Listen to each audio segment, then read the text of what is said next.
Welcome to Doing Good by Doing Better, the podcast for world shapers, not spectators. I'm Margaret Rogers, CEO of Pariveda, a professional services firm that helps make potential possible for our clients. On this show, I talk with founders, executives, and innovators who share hard lessons, bold ideas, and real strategies for purpose-driven growth. This episode will offer practical insights you can use this week to solve forward. Because at Pariveda, we know that doing good only endures when we keep learning how to do better. Welcome to Doing Good by Doing Better.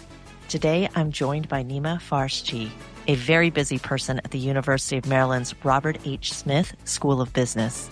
Nima is a lecturer with the Department of Management and Organization, the executive director of the Office of Experiential Learning, and the director of the Center for Social Value Creation. He joins us for a conversation on transformation, human-centered leadership, and why profit and purpose are never actually in competition. Nima shares what it really takes to build organizations and people that grow through failure rather than in spite of it. As he puts it, the only way to make a positive impact for those around you is by growing yourself first. Let's jump in.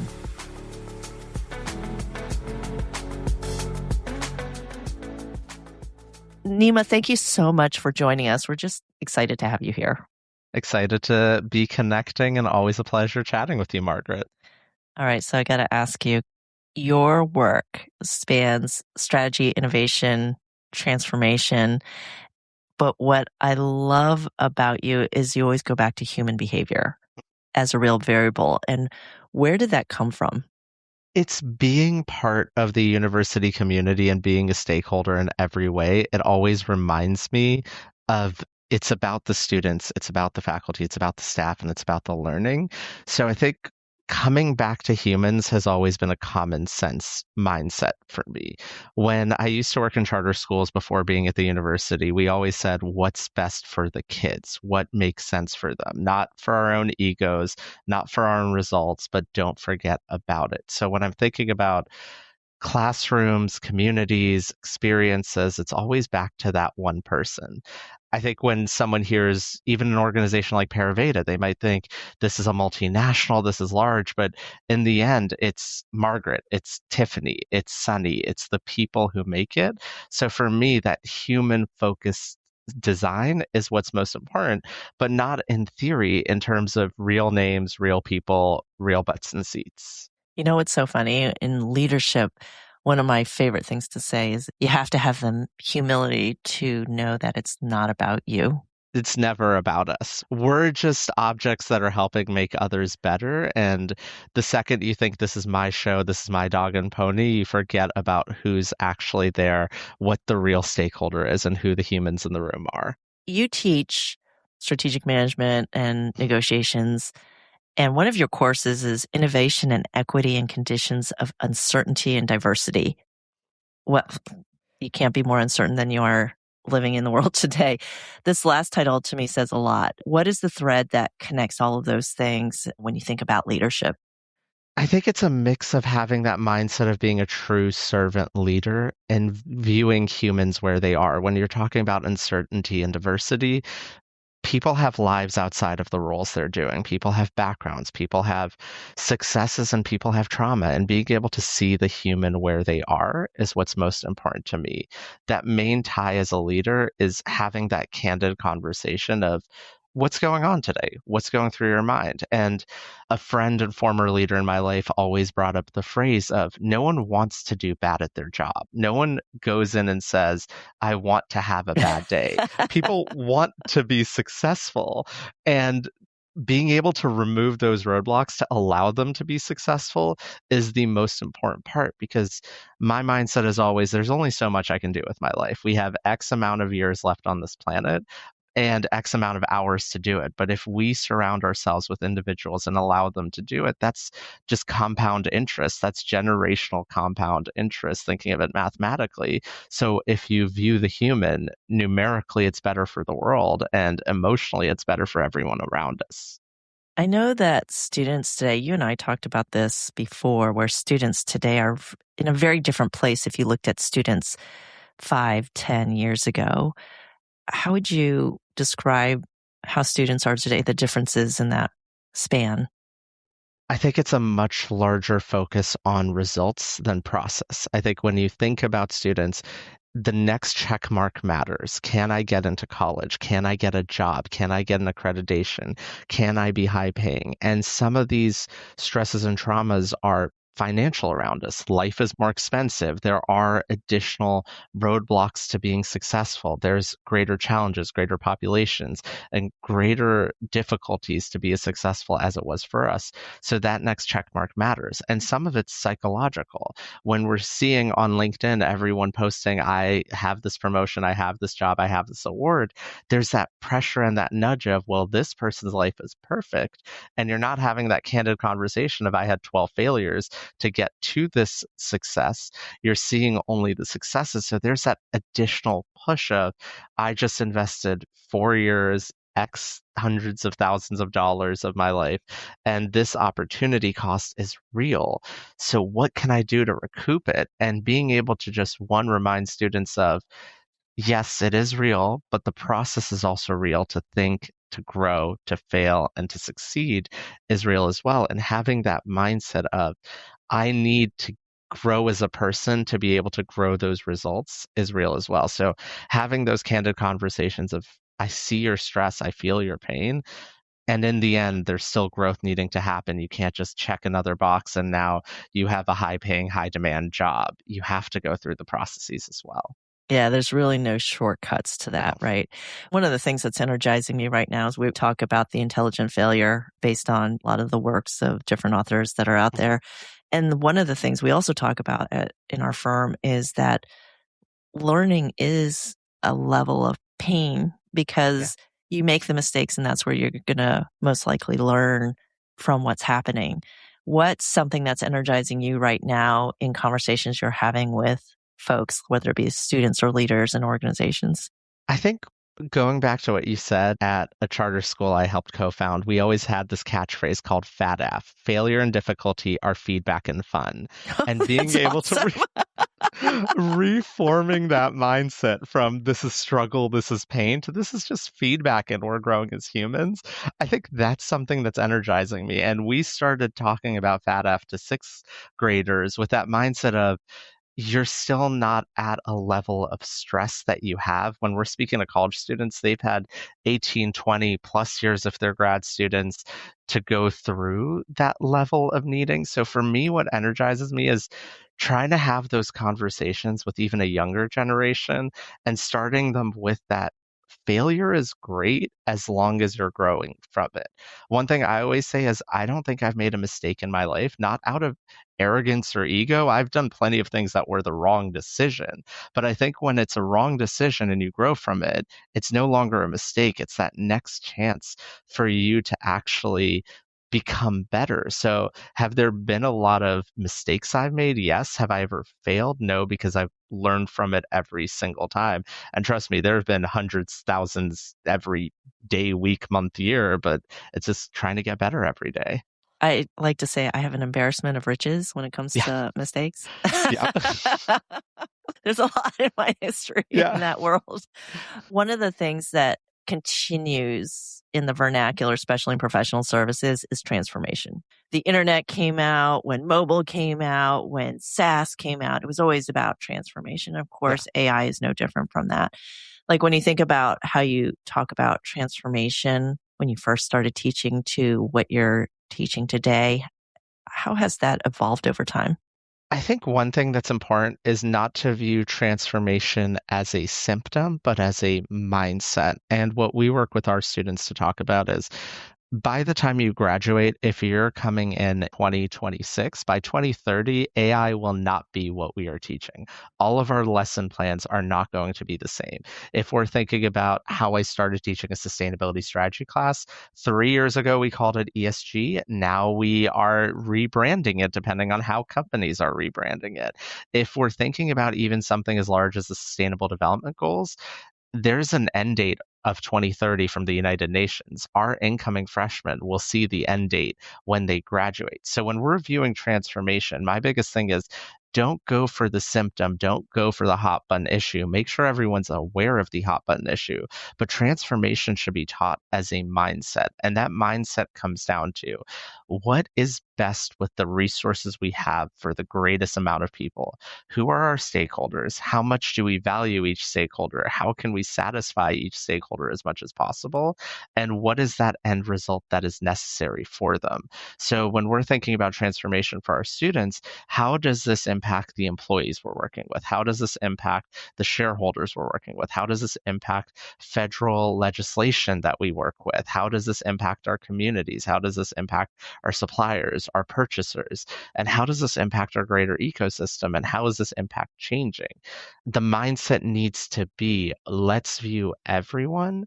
And then when we think about how this can benefit, harm, or not impact others in our ecosystem, let's change our model to be what's best for everyone around us. Because in the end, it goes back to that first topic point we were talking about.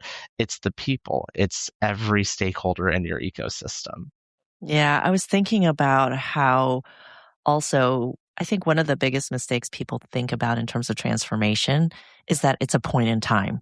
You trip over the finish line, all of a sudden you're transformed, right? Like a NASCAR race or something. And the reality is it's not. It is a journey. And when you think about organizations that actually get something out of the change, like performative change versus maybe just change or transformation in label, what's the advice that you have for organizations on the kind of progress that actually makes that generative transformation that I think everybody is striving for? There's no, like you said, magic genie or light switch for this to happen overnight. And whether it's a tech transformation, staffing transformation, organizational transformation, it's going to take time and it's going to be costly. It's going to be costly in terms of man hours. It's going to be costly financially. It's going to be costly in terms of mistakes and growth we need to make. So the biggest thing is look at that future state. If you're looking at your next quarter's earnings, it won't be better because you're going through a transformation. It'll probably be worse. If you're even thinking about it in a year, it might be better if it's a quicker transformation. But when we're viewing it in the long run, think of where you want your legacy to be. Even if you're no longer with the organization, what is that thing on, whether it's your tombstone, your eulogy, or when you're leaving the company in a goodbye address? What is that final word you want to leave the organization with? I think a lot of people are focused on that short termism, and transformation and short termism are exact opposites. The mindset needs to be what's greatest for the greatest amount of people in the long run. A phrase I always like using is hedonic utilitarianism. What's going to create the greatest joy, but at a high macro level for the majority of the people involved. If you look at that short-term utilitarianism, it's not going to make your shareholders happy tomorrow. It's not going to make them happy at the end of the quarter. But if you look at it in terms of what's going to sustain this organization beyond myself, and put your personal ego aside, this is that opportunity for you to actually do something great for the organization as a whole and think about your company in the next not month, but decade and century going forward. You know, it's really interesting also because we're also in a situation where we have more and more generations operating the same organization, whereas that normally wasn't the case. Yeah. How do you help students think about transformation as it relates to that? Because I believe that there's actually going to be more generations. They're going to continue to grow because people want to work longer. And we might have different types of folks that come into the workforce from all sorts of backgrounds, going back to your point of diversity. How do you help your students think about that range in transformation? I think the first part is, again, know the people. What is this person doing at this organization? No one is at an organization trying to have a bad day every day. Everyone is trying to get better and do better, but their definition of better is different than your definition of better. So I think the first question is, what is their definition of better and what is your definition of better? For students coming in, they're bringing in a diversity of new ideas. They're bringing in different ways to think about things. But sometimes the new thing you're bringing in might not make exact sense. There was a movie I was watching, I forget what it was with George Clooney, but there was a quote I always wrote down. Before you try to revolutionize my business, I'd like to know that you actually know my business. And there's students who might come in and think, I have the answers. We're going to have an AI chatbot fix it. Now, an AI chatbot might save time, might save costs long term, but is this an industry that needs a human touch, or is this an industry that can be removed with a human touch? Getting to know what a boomer, a millennial, a Gen Z, a Gen X, down the road, a Gen Alpha thinks is best is important. And knowing who are our customers. If we're selling to boomers, it might be viewed as one direction. And if we're selling to Gen Alpha, it might be viewed as another generation and another mindset. So it's very important to know that business you're going in. Selling paint versus selling consultation services are two different things, and both are things that will be needed 50 to 100 years from now. We're not getting rid of paint, we're not getting rid of plumbing, and we're also not getting rid of financial services. So having that knowledge of where you're working, each generation brings value, and knowing which generation you're working with, what industry you're in, is more important. I think one of the challenges that leaders are having today, of course, is the pace, Yeah. right? The pace is fast. The volume of change is enormous. And businesses feel a lot of whiplash based on what's happening on the outside. And so there's always this sense of urgency to your point about running to specific outcomes. And that's very much the way businesses are run right now. How do leaders avoid overwhelming people with the pace and volume of change while it feels like it is important to their business? I think it's important to be a mix of, and this is a fine art rather than a science, of where that line of transparency and growth is versus where that line of protecting your people for what they don't need to know is. If there is a transformation that's occurring and it impacts someone directly, that is work they need to do. But some of these transformations might have minor impacts at most on the day to day operations and lives of someone on a specific team. It might be we're tweaking it from this CRM to another CRM. We're tweaking it where we're logging your information a different way. We're tweaking it where, in essence, your job is the same. So I think it's that clear communication of, if you're doing a massive shift, some of your employees will have massive changes, and they need to know those massive changes are coming and be broken down step by step on how it impacts them. And other members of your team, when you're thinking about how they enter the office at X hour in the morning and leave at Y hour in the afternoon, their lives aren't drastically shifting. So coming forward and telling an employee, our company will be massively different, your job will not be the same as it is tomorrow, and it's just a tweak, is worrying someone for no reason, but also hiding it and then hearing it from a water cooler talk is creating paranoia that there doesn't need to be. So it's sharing at that appropriate level, making sure everyone's in the loop as changes are on the horizon, but candidly saying, on team A, your job is going to not be like it is tomorrow. On team B, you're going to have to learn a new software. And on team C, it's going to be some tweaks, but you should know we are doing this for the good of team A and team B. So even if you're not seeing it, this is to help team A and team B. Yeah, clarity is Yes. huge, right? And yet, when we talk about transformation in general, a lot of them don't stick, No. right? We always read about how digital transformations fail. We're starting to see some of that same pattern even in AI. AI progress is not reaping the benefits that it promises to reap. In addition to, let's say, of the human side, which is you need to meet people where they are, which is a lot of your message. What do you think is the next piece that you have to have in order to have a successful strategy execution when it comes to transformation? As you said, humans are first. And then second is willingness for failure, willingness to accept what is my sunk cost at some point. The transformation might be great and we're continuing to go. And there are times you just need to cut your losses and accept this wasn't the right shift. Or industry has already moved beyond your transformation and transforming to this next level isn't worth it. So knowing when to fold your hand is very important and say, I'm not going all in on a hand that isn't going to be a winning hand. There's another hand to be played down the road. So having that knowledge and foresight is important. The next part is just having that ability to think about your future organization and thinking, why is this transformation even important? So sometimes, if we're going to compare this to poker, like we've been saying for a second ago, of that hand, is this to set up a future hand down the road, or is this something where it's just a mistake and I need to grow from it? And knowing sometimes when a transformation fails, the lessons learned are a success, and this is going to help the next transformation go easier. And sometimes when a transformation failed, it just failed, and you need to accept the world did not end. There's going to be another hand to play, and I'm going to play it right the next time around. Yeah. We talk about, it's hard not to talk about AI, of Yeah. course, right, in this day and age. And one of the things that we like to talk about is that AI is not necessarily a technology problem. It really is a Mhm. human problem. When you think about how fast that technology is evolving, it's amazing how quickly new models and new Yeah. levels of those layers of utilizing that technology is coming out at such a Yeah. pace. And when you think about the technology, AI isn't a technology problem. It really is a human problem. How does that resonate with you in that framing? Would you push back on that or would you add to that?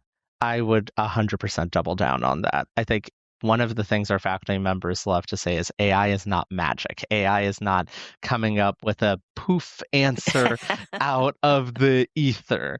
When we talk about AI giving right thought, in quotes, it's AI being able to synthesize what human knowledge is out there already. When we say AI is biased, that is just putting a limelight on the biases that already exist in our society, and it's regurgitating those biases for us. So when we say AI is having racial or gender biases, that's not AI having it. That's not the algorithm. That's the data set that's being fed to it, the knowledge that we've created as a human race online, having those biases. So that's us having a flashlight on what we think. And even when we're going deeper into data centers aren't magical labs that are occurring. It's a real estate discussion. Data centers are mainly purchased by real estate brokers and are housing this information. It's not a, well, this magical halo is going into outer space and coming back and forth. These are people who have land, who are making algorithms, who are putting forth. And it's important for us to, as humans, make sure that as AI grows, we are growing as people. Because if we are devolving, that data set that is feeding AI is going to get worse. And if we are getting better, that data set of knowledge of the human race is going to get even better. So I think when students plug and play, what is the answer to this question? That's based off what common perceptions of the next word of this large language model are going to be, rather than this magical answer that helped cheat my textbook. One of the things I like to talk about is the nature of work will change, right? It would be disingenuous to say, no, it's not. And everything you're doing right now is it will stay the same. And the comparison I make is when NASA was still using people to do calculations. And of Yeah, course, then they stopped because there were computers, yeah. right? And they had to figure out how to reskill themselves. What capabilities are becoming more valuable as AI and automation is going to become more prevalent, in your opinion? And which ones are at risk at being deprioritized that you think, oh no, this is not going to be great? I think one that's a technical one that's being discussed now, but won't be as important down the road, is prompt engineering and being able to tell AI what it needs to say in the right way. I think prompt engineering is going to become second nature for individuals and no longer a how to prompt AI to That return was so the correct 2005, answer. Yeah, 2025, that right? was so 2025. By 2030, it's like I remember in middle school or elementary school, we all had type to learn and how to type. And now typing is just common sense, like going to someone and saying, are you typing at 40 words per minute? It's the same thing of, do you know how to prompt engineer this correctly? No, duh, I obviously know how to do this. This is just part of life. I think what becomes more important is critical thinking and having that gut check of, did these words regurgitate correctly?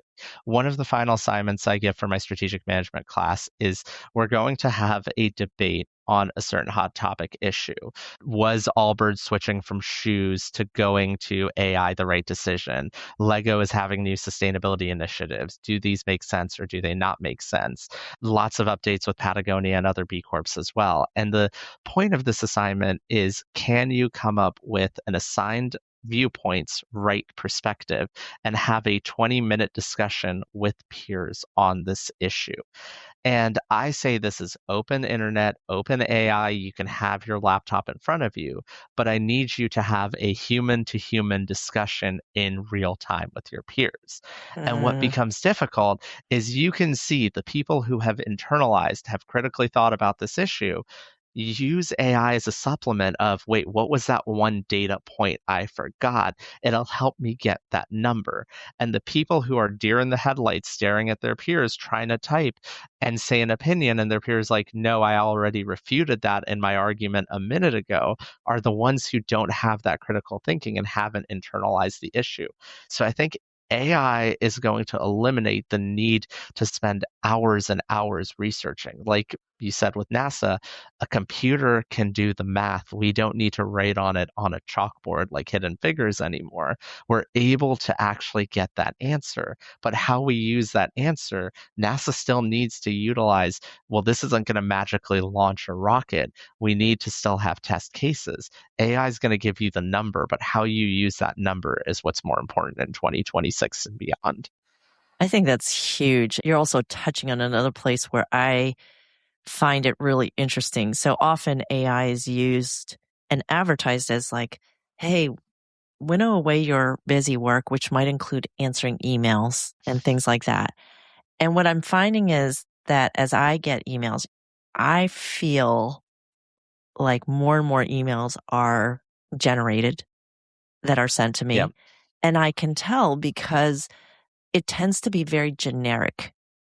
And that is, to me, something that I think students could be missing by leaning into that, basically delegating their human touch to a machine, because people can tell we're very sensitive to that, just like touch and taste and smell. We're very sensitive to being able to perceive like the authenticity and the genuine nature of somebody who's really thought about the conversations that you and I have versus here's the generic, thanks, Nima, follow up.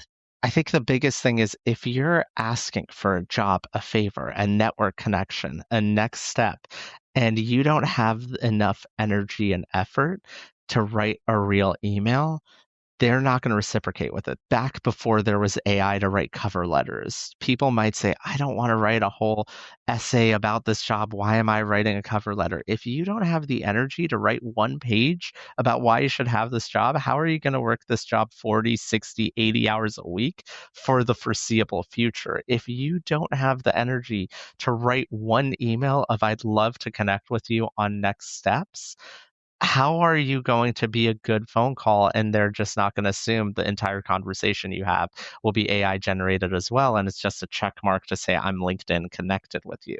So that human touch with an email, even at the level of, I had two students ask for an extension on assignment. One had a beautifully crafted 3-paragraph email that was AI generated. And I was just like, this isn't real. You're just asking AI to write you a good email.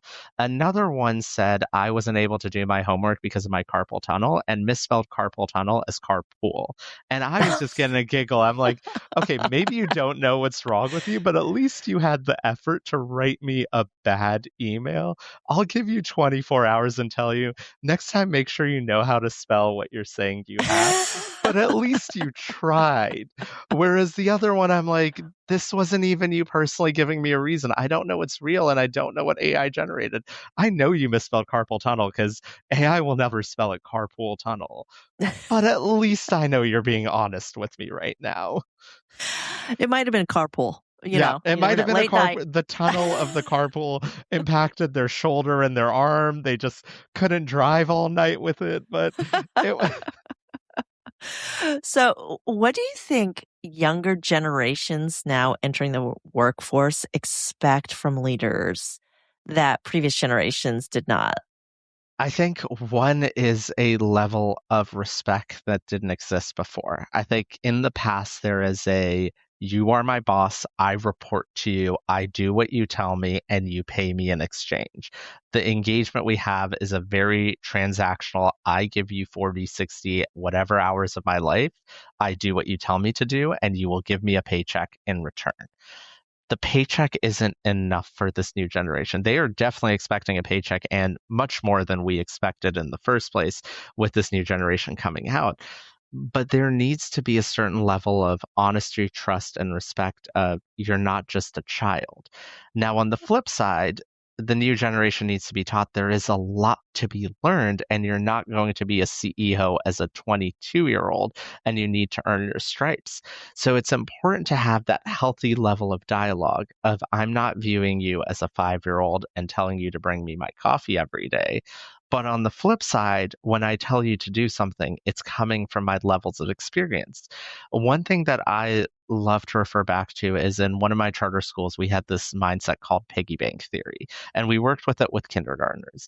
If you put a kindergartner on green being good for a day, you put a penny in the piggy bank. If you play with them at recess, you put a quarter in the piggy bank.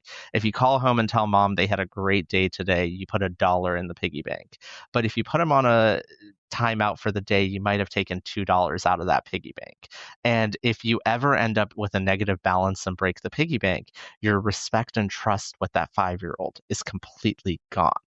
It's the same thing with leadership. When you have a good day, when you have a great one-on-one, when you're feeding into their love language, whether it's acts of service or gift or quality time, it's putting money into that piggy bank with that team member. But if you're yelling at them, forcing them to do something and putting them even on a pip, you're removing money from it. It's being cognizant of, I can't have that top-down approach.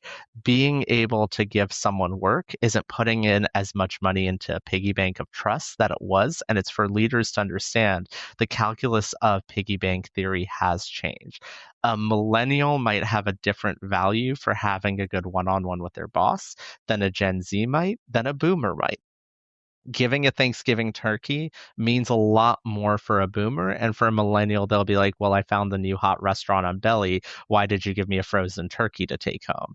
The equation for a frozen turkey for a Gen Z is a lot less than it was for a boomer. So it's being cognizant of how much money you have in the piggy bank and what is worth a quarter nowadays versus $1. The economy of relationships has shifted a lot. Oh, that is really interesting. I really like that metaphor. We talk about that from a client perspective, right? Your biggest deposits are right in the beginning, but for every time you have to make a withdrawal, it's usually 2 or 3 times Yeah. what you believe the cost would be. And they're usually lingering for a long period of time. What a great analogy. And with clients in 2023, you said, I have this amazing AI system that's going to optimize our consulting experience. That was worth $5. In 2026, if you say my company uses AI, their reaction is great. Everyone uses AI. It's 2026. So it's just being cognizant of what was building that relationship with the Here's a client. penny. Yeah, here's a penny. Great. You did AI. You didn't lose money now. Yeah, exactly. I know one of your biggest passions is innovation. It's one of the reasons why you teach it and you have such creative things that happen in the classroom. You always talk about it, how it is a mindset, kind of going back to the beginning of our conversation, a mindset and a practice. I think what's one of the things that's interesting about your background is coming from charter schools and then coming into academia and real world leadership, right? How does that dual vantage point shape the way you think about innovation? I think innovation can be framed beautifully in a framework that a textbook writes. But the second a 5-year-old throws up on your front office desk, your innovation framework is no longer applicable. That sounds like It it really happened. Oh, that's happened many times. The amount of vomit powder I've had to throw while I'm coming up with a new inventory system, and suddenly a 5-year-old's like, you need to call mom. There's a very different mindset to how innovation works. And then there's the other side of you might have a great idea for a technology you want to implement into a school. You've budgeted it beautifully and you haven't thought about cash flow. And you realize I can't afford this innovation because our next grant check hasn't even come in. And I think when we're thinking of innovation, if you don't have a great philosophy, thought, and built out model, it'll never be successful. And at the same time, if you've never thought about the real world challenges, the real world funding, the real world people, and the real world roadblocks that exist, it won't work as well. So it's that happy in between of I need to know the textbook modeling for innovation, but I also need to know the real roadblocks, the real failures, and the real, going back again, we've said this the whole chat, people. If I don't know the people, whether it's a 5-year-old or a 55-year-old or a 95-year-old grandma who doesn't believe in what we're doing, the best innovation won't work if you don't have every stakeholder thought through. And I think that real world experience exposed me to a lot of different cultures, a lot of different mindsets.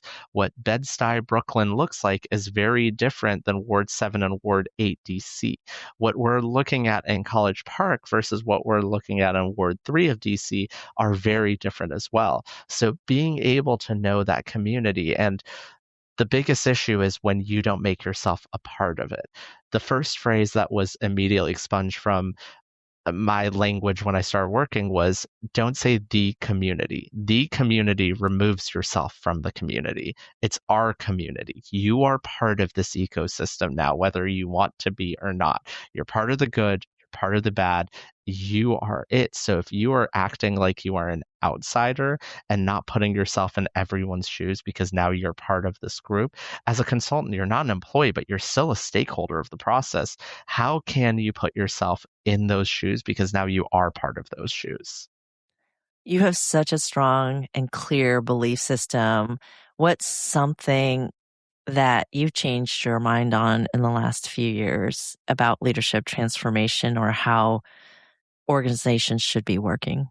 One that I always preached until a few years ago was I believe that work life balance should no longer exist and it should be work life integration and finding ways to create the maximal return of everyone you have. It's thinking about this person is not just a friend, they're potentially an advisor for a class I'm having, they might be a donor as well. And having that mindset of people can have multiple facets in your life. I'm still for that, but I think that comes at an exhausting level of you can lose authenticity. I think having that fun of work-life balance of this person's my friend and maybe I can integrate them and maybe I can't integrate them, having that joy is something that you need to have. In the past, when I believed in work-life integration, it led to a lot of burnout of, okay, well, I'm having dinner with this person and I know they're going to be a donor down the road and maybe they can be a board member, but also I'm having fun and we're going to bottomless brunch together. So everything is a win. And now I'm going to be fulfilled and all my boxes are checked. And it lost that authenticity. It lost that joy. It lost that spark. Have your work life balance. And when you see that you can remove redundancies, do it, but don't do it purposefully because it will lead to burnout. That's very wise. What do you think gets in the way of curiosity inside of organizations? I think it's either fear of failure, fear of retribution, or fear of not acceptance. The biggest thing is what is that roadblock? Is it if I have curiosity, am I going to get fired and I can't pay my mortgage or I can't support my kids? Is it if I have curiosity, I'm not going to do what's going to help me get to my next promotion that might happen in 1 year or 2 years or 3 years? If I have curiosity, is my boss going to say, well, are they gunning for my job? So I think it's one, having those institutional systems that don't create fear. If it's you can only be promoted if A, B, and C happen and someone else does D and D is more valuable than A, B, C, but now they're afraid they're not going to get promoted, that's an organizational structure that needs to be removed. If you're a person who says, well, you need to have A, B, and C done every day or it's not good enough, and D might find a way to optimize A, B, and C, or I'm not even approachable, that's the human element of approachability. So it could be systematic, it could be human, but allowing for fear to be removed and uncertainty to exist as fun is very important for people to actually try to do something better the next day. Yeah, that sounds easier said than done, Yeah. doesn't it? Oh, 100%. There's that moment of, well, in the end, it might not be your boss is saying it, your boss's boss, the CEO, the metrics still need to be met. And if this isn't done, our compliance isn't good enough, our revenue isn't good enough. But it's at least having that moment where you can breathe and that purposeful, whether it's a day, an hour, a week, a moment, a thought process of being able to ask those questions of just because we've been doing this for generations, is it the right way that we've been doing it? And that allows you to remove that fear and create that innovative thought within an organization. The Center for Social Value Creation operates from a premise that I think is really amazing, and that's organizations can and should maximize both shareholder value and positive Yes. impact, societal Yes. impact. And it's one of the ways that you and I had met because that is very much something that we believe in from a purposeful profit standpoint. For many leaders, it feels like a tension that is really difficult to manage. How do you think about it and how do you advise leaders on thinking about it?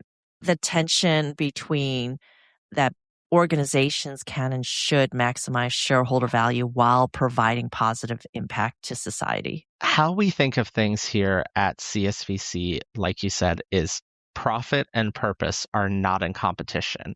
It's doing one and both at the same time. And for our mindset, it isn't, well, have you thought about the environment? Well, have you thought about the neighborhood? We don't want that to even be a question that business leaders are having. You should be thinking about profit. You are a for profit. But when you think about profit in the long run, when you're not thinking about quarterly profit, when you're not thinking about what's going to help me hit my next earnings report, but what's actually going to help my organization transform and grow, if you're not thinking about these stakeholders, if you're not thinking about people and planet, your organization will not be able to scale at a large level in the long term. So for us, it's never a question of, well, did you think about how this impacts the cicadas or the trees or the deer? It's a question of, is your organization going to be scalable in the long term? And I'm willing to bet 9 times out of 10, if not 10 times out of 10, if you're not thinking about your greater community, your organization will have that cliff that it will eventually fall from. So for us, the mindset is make sure you're thinking about every cliff. People are a cliff, planet are a cliff. And if you can win short term at the cost of long term, is it really winning down the road? So that's how we think about it. It's not do this because it's the right thing or the good thing or the taxable thing.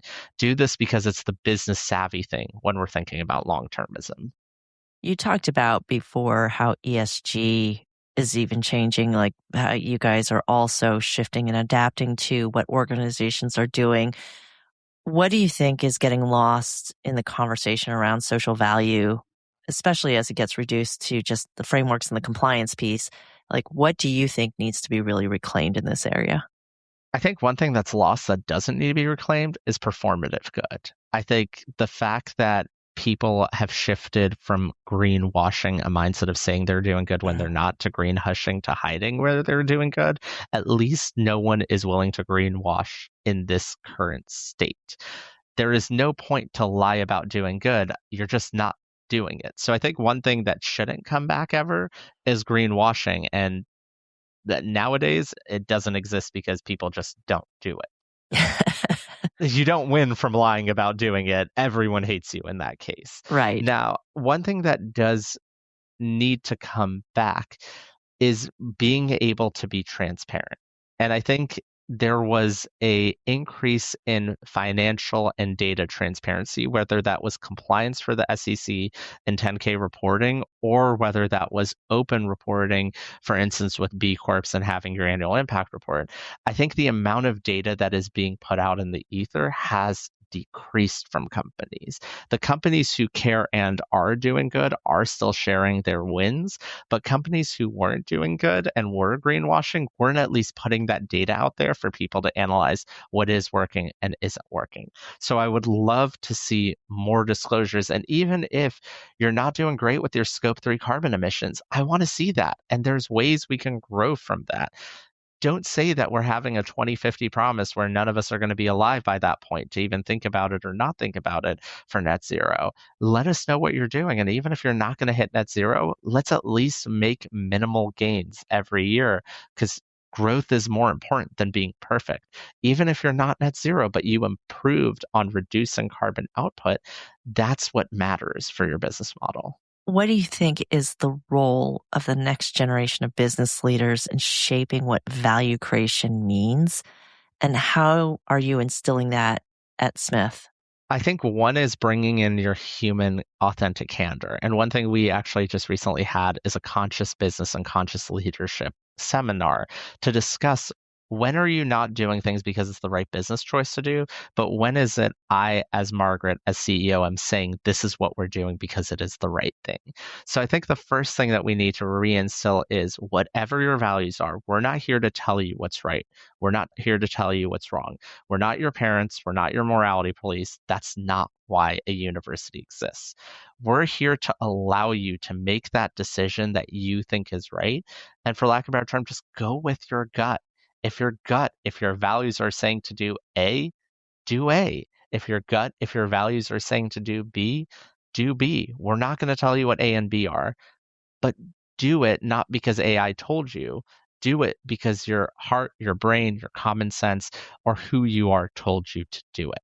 So I think that's one thing with the next generation of leaders. The other thing with value creation is think about long-term value of financials. Don't view the next quarter. When we're looking at someone like an Allbirds, their share price went up when they announced their AI innovations, and short term, that was a good decision. And if you look at their share price every day since, it's continued to go back to where it was. So just because something you think is going to help in the short term, it hasn't even been a quarter since that announcement, it's gone back down. So make sure the decision you're making isn't based off scarcity or fear, but a mindset of growth. What gives you genuine optimism right now about the future work and the next generation of leaders? They haven't failed like we have, and we can teach them our failures. Our generations have made so many mistakes, and we're willing to tell them these mistakes. So they're hitting the ground running ahead of us. If we're thinking of this as a baton pass, we're passing this baton to this next generation much further than it was for us. So they can run even further than we can. We're getting towards the end of our race. Let's make sure that they're getting the baton passed at the best place and they're ready to run. They're energized to run. We just need to make sure it's a smooth pass off as they keep going. Yeah, I think that's really true. I think one of the things we talk about, especially as Gen Xers, Yeah. we talk about like, hey, we walked uphill both ways, Yep. to school with a hot potato in our hand. Yep. And one of the things that I think, to your point about being able to make mistakes and being okay to make mistakes, is there's a certain resiliency that you have to build, a set of calluses Yeah. of just raw work that you have to go through, and that will help them significantly in the future. When you think about leaders who are early in the career trying to build something meaningful, especially when things are going to continue to be fast paced, Yeah. what is one thing you want them to understand the most? Be ready to fail and be ready to grow. I think another catchphrase we used at our charter school was fail forward. You're going to have to run. And when you're running, you're stumbling and you will fall on your face. But if you're walking, you can preempt that fall and make sure you sit in a chair. It's okay to fall on your face if you're falling through the finish line and going forward, whereas falling backwards, you haven't taken that next step. So feel free to fail forward. You're going to have to run fast. You're going to make mistakes. Just keep going. Yeah, I love that. What do you think for you doing good by doing better means for you personally in how you live your work? Doing good by doing better has a mindset of how can I impact those around me, whether it's humans, nature, etc., by trying better every single day and putting in even more effort from the failures I've had in the past. So the only way that we can actually make a positive impact for those around us is by growing ourselves. Again, going back to one of the schools we had, another mindset was When you fail as a teacher, you're failing your students around you. Your failure isn't about, I was a bad teacher. It was my 20, 30, 40 students didn't learn today. And it's making sure that the better I get, the more they can grow and be ready for college, for their jobs, for their workforces, for their lives. And the mindset is, if I can get better with all of my skills, I can help others be good and make the world a better place. I am going to do a lightning round with you. Awesome. What is a book or thinker that shaped your perspective in an unexpected way? For me, this is going to be a mix of a motivational one and a fun one. Randy Pausch's last lecture, this was a faculty member from Carnegie Mellon who I think it was 2007 or a while ago, gave his final lecture about how to grow as humans. And then afterwards, I saw the movie Yes Man with Jim Carrey, Drew Carey, one of the Carreys, being able to try different things, say yes, and have that excitement of uncertainty and failure. Just say yes to things. What's the worst that can happen? What's a leadership lesson you learned the hard way besides vomit powder? Vomit powder has been a big one I've had to learn. The other one is what you know isn't what others are feeling. I upset a lot of parents, family members, stakeholders by going in with my preconceptions. You don't know a lot. Listen before you speak. What's one thing organizations need more of right now? Compassion and kindness. And what gives you hope about leaders coming up behind you? They're listening and they have more information than we ever had, so they can start further than we did. Nima, this has been such an awesome conversation, so much so. I really enjoyed it. Thank you for sharing your thoughts, what you're teaching students in the classroom, how you're bringing up our next generation of leaders. So thank you so much for joining us. It's always a pleasure chatting, Margaret, and can't wait for our next connection. Thanks for listening to Doing Good by Doing Better. I'm Margaret Rogers, CEO of Pariveda, and I hope this conversation offered you a new way to take your ideas to impact. Follow on Apple or Spotify and join us every other week as we keep learning how to do good by doing better.